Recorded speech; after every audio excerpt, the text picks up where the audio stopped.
किसी रिएक्शन के रेट को कौन कौन से फैक्टर अफेक्ट करते हैं, उनमें सबसे इंपॉर्टेंट फैक्टर है आपका कंसंट्रेशन। कंसंट्रेशन चेंज करने से रेट चेंज हो जाता है अगर वो रिएक्शन जीरो ऑर्डर नहीं है तो। सेकेंड फैक्टर होता है नेचर ऑफ रिएक्टेंट मालिक्यूल। अगर रिएक्टेंट मालिक्यूल गैस फेज में है तो उसका रेट ज़्यादा होगा, और साथ ही साथ इस बात पर डिपेंड करेगा कितने नंबर ऑफ बॉन्ड हैं जो ब्रोक होंगे और वो बॉन्ड कैसे हैं, स्ट्रांग है या वीक है। जैसे अगर आप 2NO प्लस O2 का रेट देखेंगे CH4 प्लस 2A2 के कंपेयर में, तो 2NO में केवल एक बॉन्ड टूटना है, इस नाते उसका रेट फास्ट हो जाएगा। आगे बढ़ते, सरफेस एरिया अगर बढ़ेगा रिएक्टेंट का तो रेट भी बढ़ जाएगा। कोलाइडल फेज में सरफेस एरिया बहुत ज़्यादा होता है, फिर पाउडर फेज में भी होता है कंपेयर टू सॉलिड लम्प्स। इस नाते अगर कोयले को पाउडर करके जलाओगे तो तेजी से जलेगा, अगर कोयले को आप लंप में डलाओगे तो कम तेजी से जलेगा, राइट।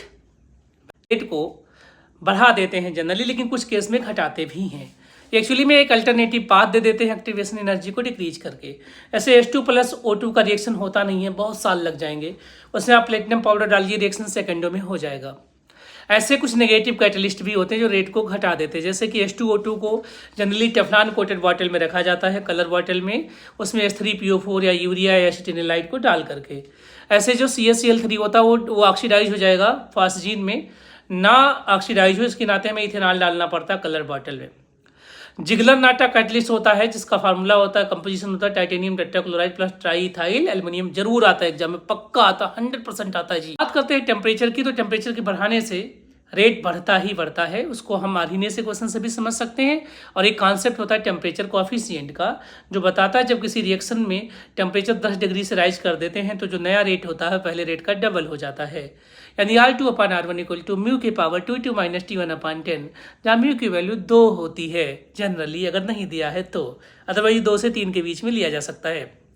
इसका एक ही एक्सेप्शन है 2NO plus O2 equal to 2NO2।